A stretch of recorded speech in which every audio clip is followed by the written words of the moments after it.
gente, então vamos lá estudar mais um pouquinho de história. Agora a gente vai começar a falar sobre a Era Vargas, um período bastante controverso da história brasileira, né? Alguns vão falar que Vargas foi o melhor presidente que esse país já teve. Outros olham para ele como um ditador. Não há um consenso com a figura de Vargas. E aí a gente vai entender por que ele é chamado por muitas vezes de ditador, né? Porque ele vai governar o Brasil de 1930 a 1945. Então ele vai governar o país por 15 anos, né? Nesse primeiro momento. Depois ele é reeleito, mas a gente vai falar disso no momento posterior, não é agora. A gente tem que preocupar com essa temporalidade de 1930 a 1945. E o que eu posso falar desse momento de 1930? Eu posso falar que não foi um momento muito bom para o Brasil. Na realidade, não foi um momento bom para o mundo, assim, principalmente para os Estados Unidos. Por quê? Porque os Estados Unidos tinham acabado de passar pela famosa crise de 1929. Inclusive tem uma paródia que eu fiz sobre isso, vou colocar aqui na descrição para vocês assistirem essa paródia sobre o crack ou crash da Bolsa de 1929, que foi quando a Bolsa de Nova York quebrou. Vou falar disso com detalhe agora? Não, vou fazer um vídeo só sobre a quebra da Bolsa de 1929, mas vou falar para vocês não ficarem perdidos. A quebra da Bolsa de 1929 foi uma crise de superprodução. A gente tem que voltar lá na Primeira Guerra Mundial. A Europa entrou na Primeira Guerra Mundial, que vai durar de 1914 a 1918. No final da guerra, a Europa estava destruída. Os esforços todos foram voltados para a indústria bélica. Então, houve um processo de desindustrialização na Europa, certo? E nesse processo de desindustrialização, quem começou a exportar produtos para a Europa e se beneficiou muito com isso? O tio Sam, isso mesmo, os Estados Unidos se beneficiaram demais com isso, certo? Tanto que a década de 20 é chamada de década de ouro. Foi um momento que os americanos conheceram bastante prosperidade, até chegar ao ano de 1929. Por quê? Porque começou a fazer uma farra, né, na venda de ações. As indústrias ficavam produzindo, estocando esses produtos, porque tinha mercado. Só que chegou um momento que a Europa começou a recuperar a sua economia e foi parando de comprar dos Estados Unidos. Só que as indústrias continuaram produzindo. Tanto que essa crise ela também é chamada de crise de superprodução, porque as indústrias elas não pararam de produzir. E aí entra a lei da oferta e da procura. Quanto mais eu tenho de um produto e menos procura eu tenho, menos valor esse produto terá, correto? E aí, esses empresários ficavam colocando ações dessas empresas na bolsa para serem vendidas. E os caras compravam ação, porque, olha, eu vou comprar uma ação da empresa A. Aí o outro pergunta, por que você vai comprar essa ação da empresa A? Eu comprei por 10 dólares, essa empresa valorizou, eu vendi por 50 dólares, eu ganhei 40 dólares sem fazer nada. Aí o outro fala, nossa, que negócio legal, eu vou fazer isso também, vou comprar, vou investir na bolsa. E esse povo começou a fazer uma farra na venda, na compra de ações, e muitas vezes essas ações elas não correspondiam à realidade dessas indústrias. Às vezes a indústria estava quebrando e o cara estava achando que a empresa estava lá em cima, que os papéis, né, das ações dessa empresa estavam valendo muito dinheiro. E não estavam nada, gente. Quando estourou a crise de Nova York, em 1929, o povo falou assim, velho, eu comprei 300 mil dólares em ação. as minhas ações agora não valem mais nada. Eu perdi tudo. As pessoas começaram a entrar em desespero. Muita gente até chegou a se matar por ter perdido muito dinheiro com essa quebradeira dessa bolsa, certo? E isso afetou o Brasil. Por que afetou o Brasil? Porque a crise nos Estados Unidos vai afetar aqui. Aí você fala, mas por que, professora? Justamente porque o Brasil exportava muito café. Qual que era a base da nossa economia? Café, certo?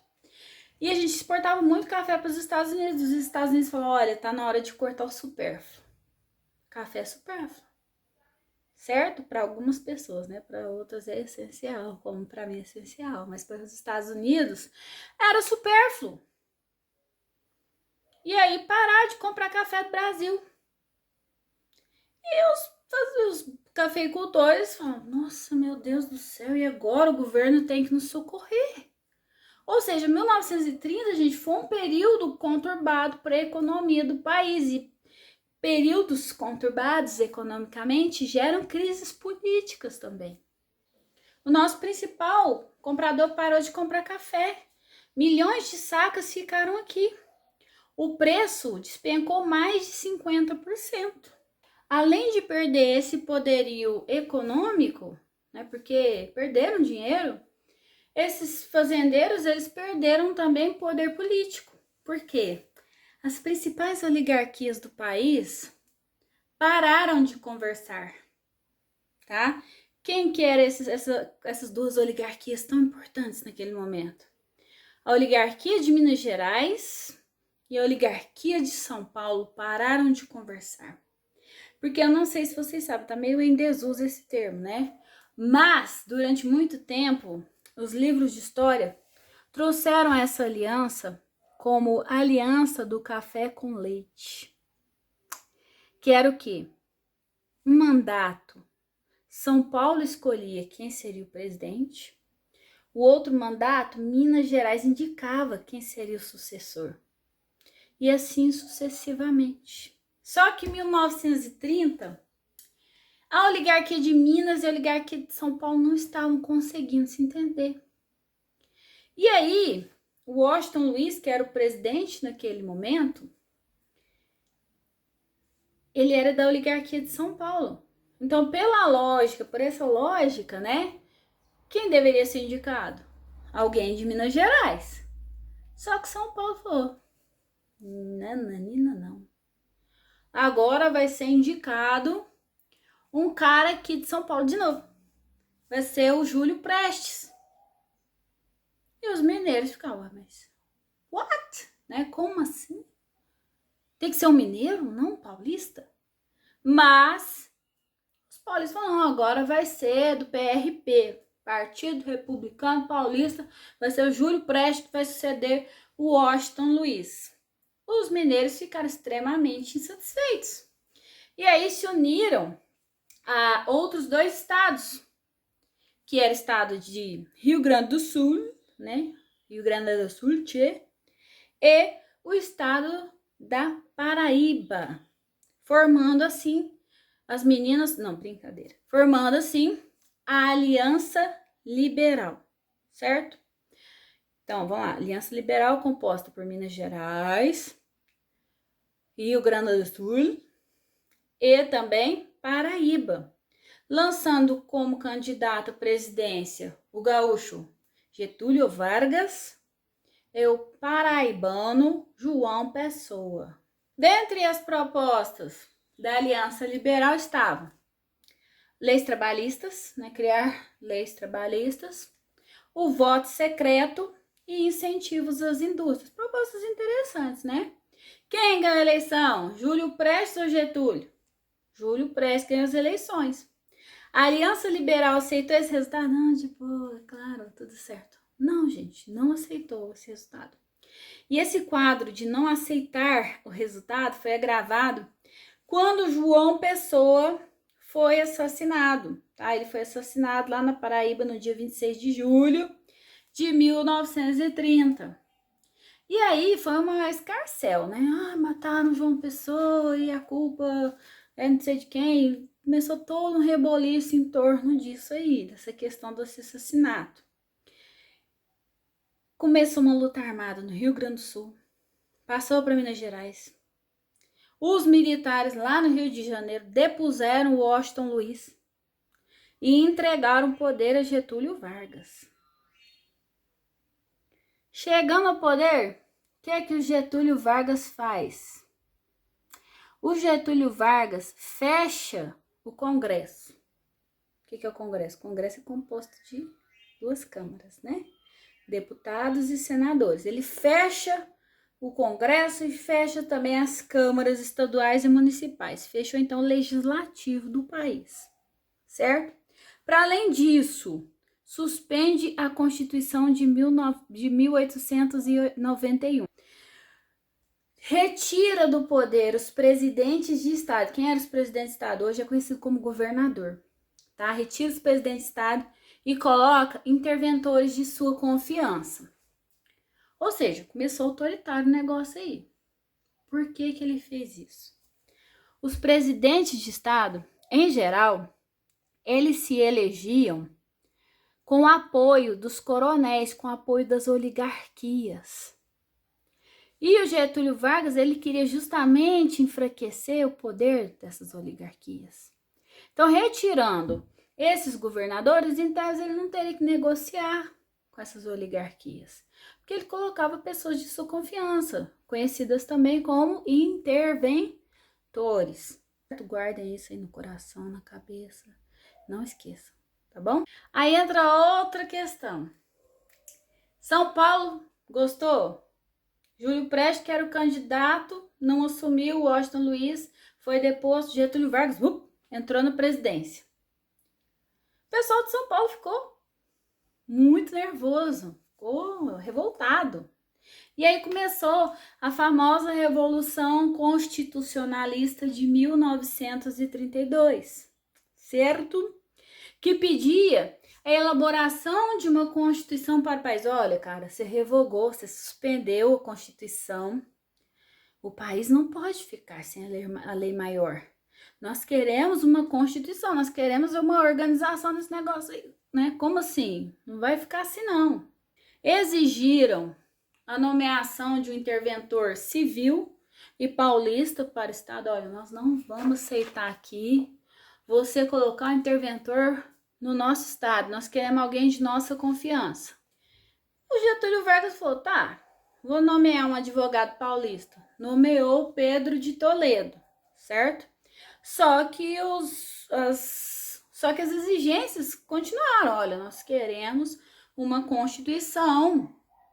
Elabora uma Constituição, convoca aí uma Assembleia Constituinte para elaborar essa Constituição, rapaz. Só que teve um momento que 4 jovenzinhos foram pegos durante uma manifestação lá, pichando um muro, uma coisa assim, tá? Pichando um muro de um jornal que era pró-Vargas.